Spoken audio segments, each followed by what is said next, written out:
हिंदी साहित्य पढ़ रहे प्रिय विद्यार्थियों, यह पाठ सुदामा चरित रत्नाकर दास का द्वारा लिखित खंड काव्य है। इसके बारे में सामान्य जानकारी आप हासिल कर सकोगे। रत्नाकर दास ने सुदामा चरितम संमत 1600 में लिखा। ये काव्य अवधी भाषा में रचित है, ठीक वैसे ही जैसे रामचरितमानस तुलसीदास ने अवधी भाषा में लिख करके जन सामान्य का कंठाहार बना दिया रामचरित को।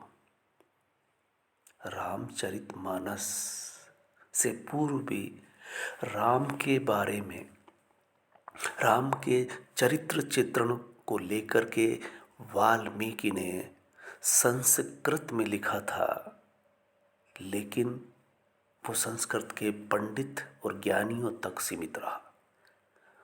जब तुलसीदास ने अवधी भाषा में लिखा और यह काव्य जब जन सामान्य तक पहुंच बनाने में सफल रहा, ये देखते हुए अन्य कवियों ने भी ऐसा ही उपक्रम किया कि भाषा आम जन की हो तो काव्य चरित नायक जन सामान्य की पहुंच में सुलभ होता है।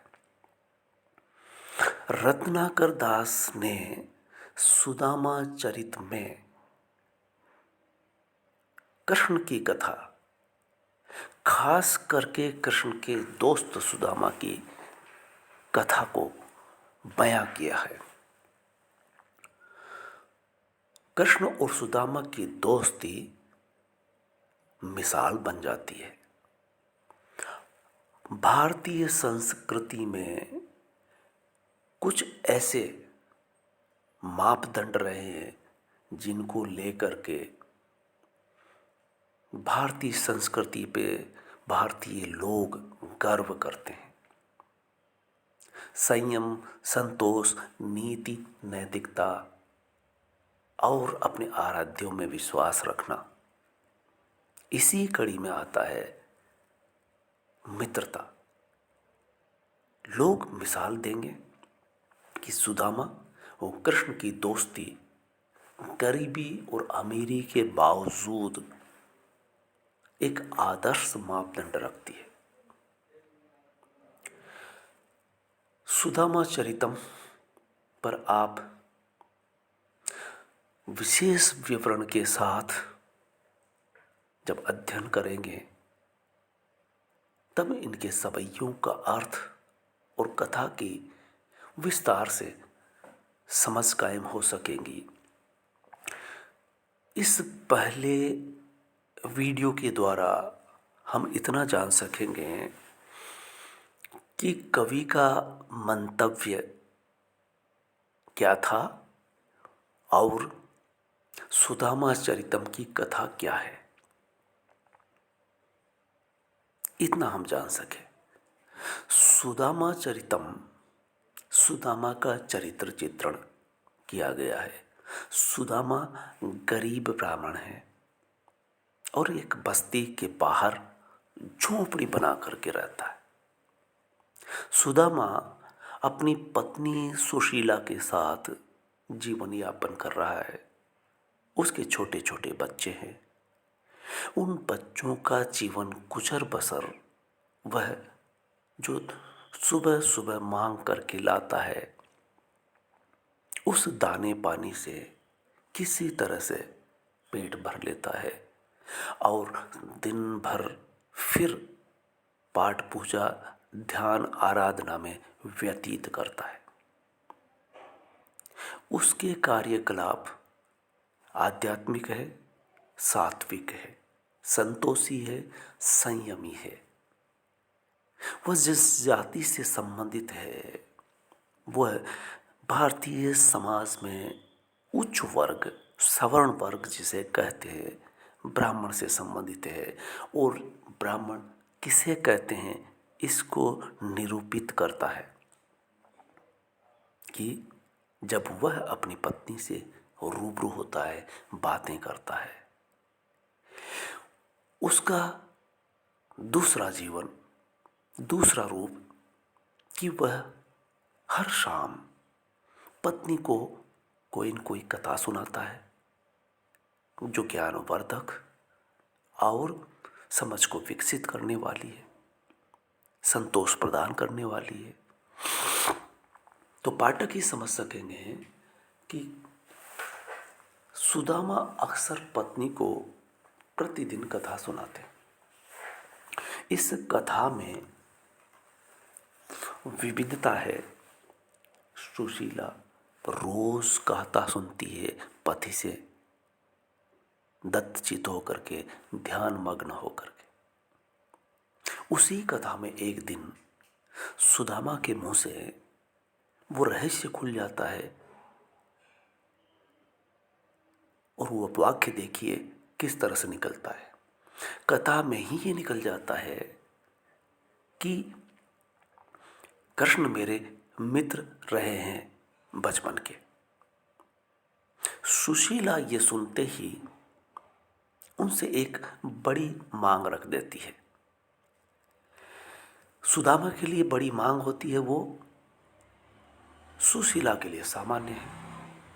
इसी मांग को लेकर के दोनों पति पत्नियों के बीच लंबी बहस होती है।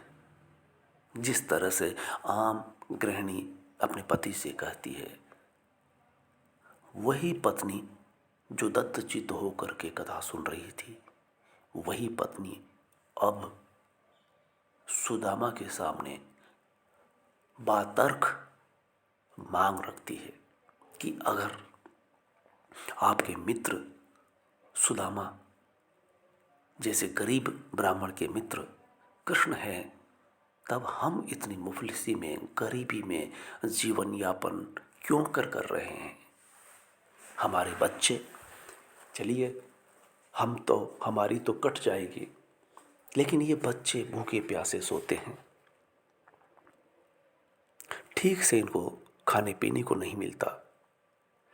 इनकी तरफ देखते हुए आप अपने मित्र के पास जाइए, और आप ही ने बताया है कथाओं में कि आपके मित्र बड़े दानी हैं, करुणा निदान हैं, गरीबों पर विशेष उदारता रखते हैं और जितना मांगते हैं उससे ज़्यादा ही देते हैं। इस तरह से वह अपनी बात रखती है और ये सुनकर के सुदामा अपनी वृत्ति स्वभाव के बारे में बताता है कि पगली, हम ब्राह्मण हैं, हमें संतोषी संयमी होना चाहिए और हमारी ज़रूरत के हिसाब से हमें मिल रहा है। बस्ती से जो मैं मांग के लाता हूँ उससे हमारा लगभग पेट भर जाता है। और ब्राह्मण को क्या चाहिए? पेट भर जाना चाहिए। तत्पश्चात वो अपना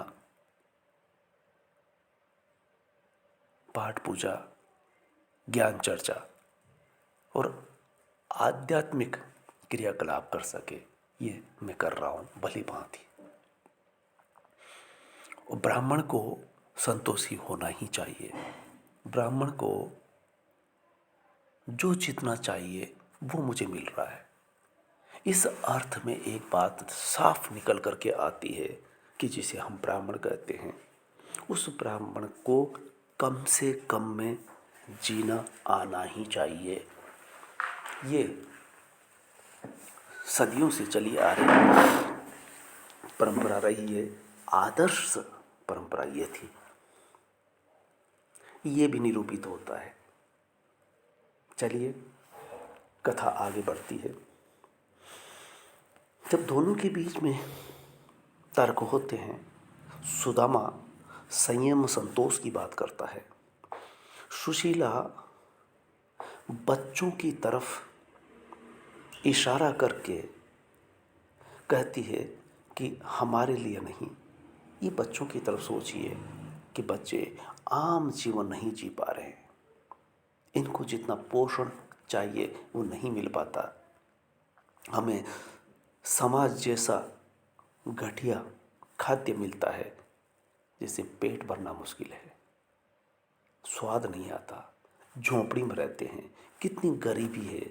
और आप जब कहते हैं कि उनके पास जो भी जाता है, जो भी मांगता है वो मिलता है, और फिर वो तो आपके मित्र अलग है, इसलिए आपको वहाँ जाने में शर्म क्यों आ रही है? या दिन भर जब मांगते हो तो उसमें शर्म नहीं आती? छोटे छोटे घरों में जाकर के मांगते हो, उसमें शर्म नहीं आती? आम लोगों के हाथ पसारते हुए शर्म नहीं आती? और एक मित्र के घर जाते हुए शर्म आती है? ये आप ही तो कहते हो कि मांगने में क्या बुराई है, तो एक अपने ही मित्र के सामने क्यों न जाया जाए? इस पर वो कहता है कि मित्र के भी सामने इस तरह से हाथ नहीं पसारना चाहिए। और दूसरी बात जो वो कहता है कि मित्र के पास अगर जाया भी जाता है तो उसके लिए कुछ लेकर भेंट स्वरूप देना होता है, ये भी एक परंपरा है। और मेरे पास तुम देखो कि देने के लिए कुछ भी नहीं है। उस जमाने में सुपारी बड़ा महत्व रखती थी।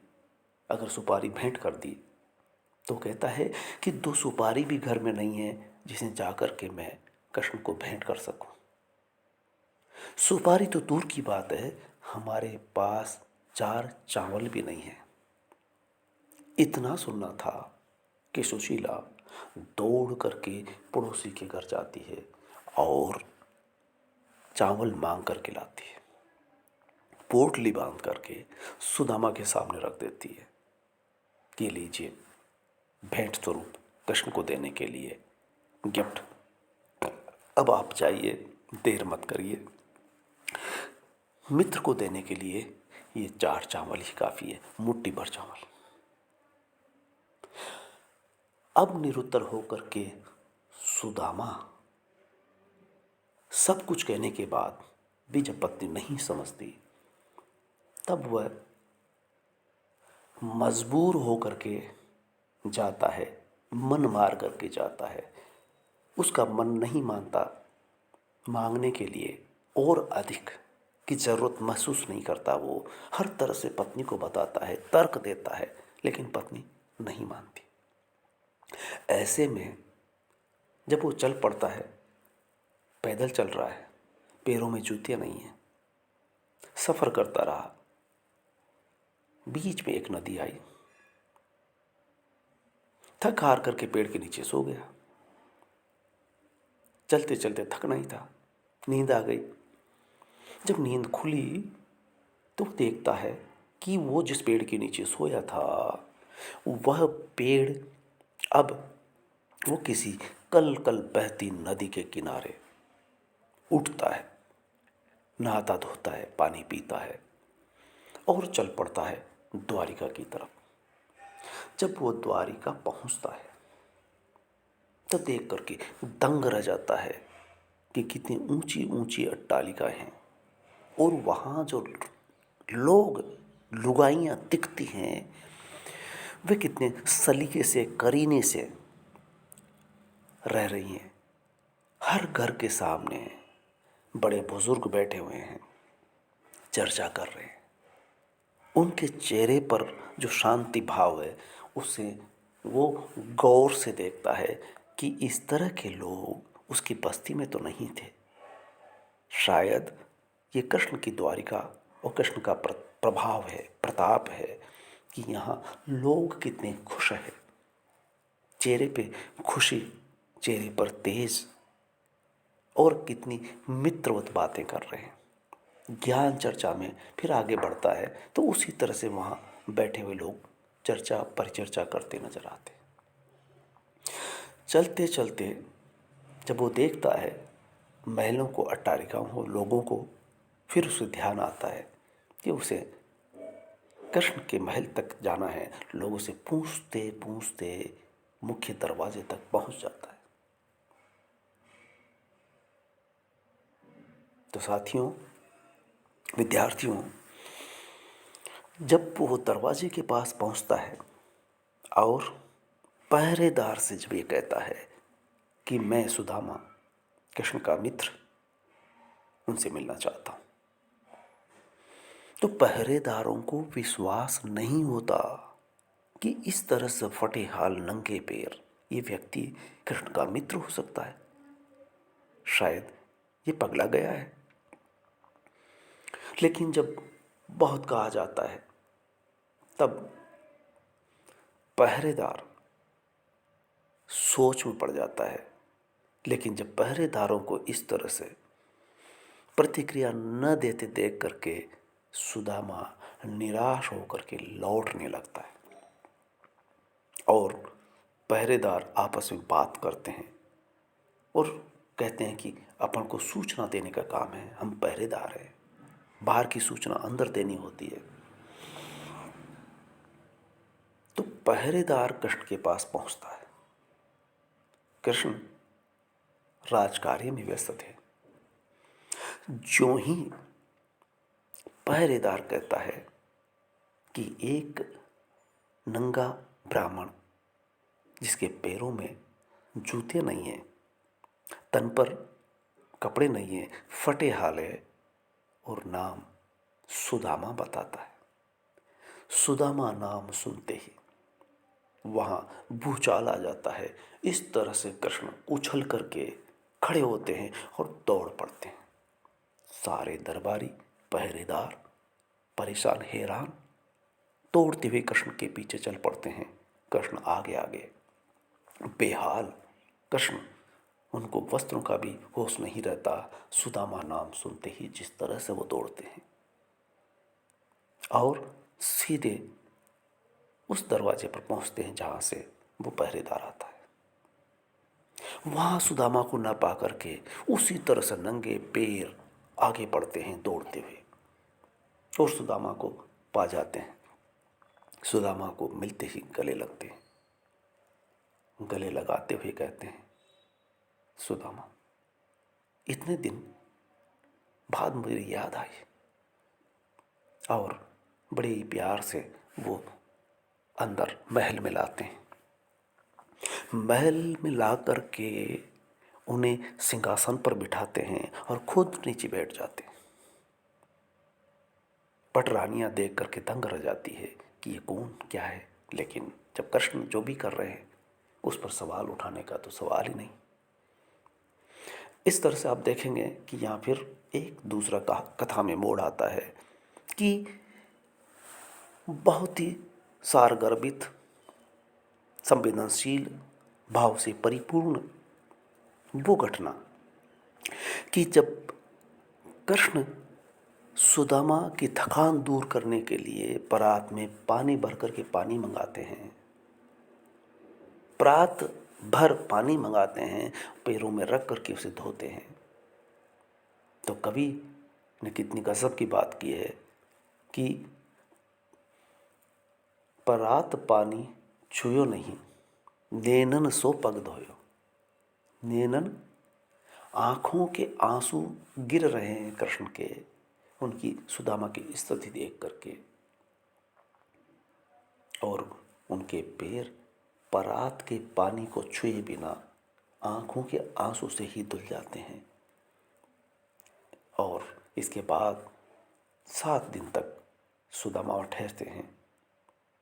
सुदामा की आवभगत होती है, खाना पिलाना, रहना सोना, सारी क्रियाकलाप की जाती है। इसके बाद जब सुदामा कृष्ण से विदा लेते हैं, ये कहते हुए कि बहुत दिन हुए, अब घर जाना है, सुशीला की भी याद आ रही है, वो भी न जाने क्या सोच रही होगी। इस तरह से सुदामा वापस लौटते हैं और यह सोचते हुए कि लौटते वक्त मित्र ने कुछ नहीं दिया, और जब लौटते हैं तो दूसरी घटना ये घटती है कि वो अपनी झोंपड़ी खोजता है, ढूंढता है, उसे झोंपड़ी नहीं मिलती और वहाँ महल खड़ा होता है। महल से एक नवीन वस्त्रों में महिला आती है जो उसे कहती है कि आप ही का महल है, आप आइए। इस तरह से दोबारा उस पत्नी से बात होती है और कहता है कि नहीं, तुम मुझे पति कैसे कह रही हो, मेरी पत्नी तो भटेहाल थी। इस तरह से सुदामा मित्र से बहुत बड़ी भेंट लेकर के घर लौटता है। इस तरह से साथियों, प्रिय विद्यार्थियों, यह है सुदामा चरित्र, जिसे आप अगले वीडियो के द्वारा ये एक सारांश था कि सुदामा और कृष्ण की मित्रता क्यों कर मिसाल होती है। यहाँ रत्नाकर दास ने बड़ी खूबी के साथ, संवेदनशीलता के साथ वो मित्रता पेश की है कि गरीबी और अमीरी का फासला दूर हो जाता है, भावनाएं प्रबल होती है। चाहे वो राजा हो गए हैं और सुदामा कितना ही गरीब क्यों न हो, फिर भी उसे उतना सम्मान दिया जाता है जितना अब तक किसी को नहीं दिया गया, सिर्फ इसलिए कि सुदामा बचपन के मित्र रहे। और सुशीला पति पत्नी के बीच में जो व्यवहार होता है, बातें होती है, उससे आज के पति पत्नी का जीवन उभर करके आता है। धन्यवाद, देखते रहिए और इस वीडियो को सुनते वक्त सब्सक्राइब का बटन दबाना ना भूलें, ताकि अगला वीडियो जो ही बने तो आप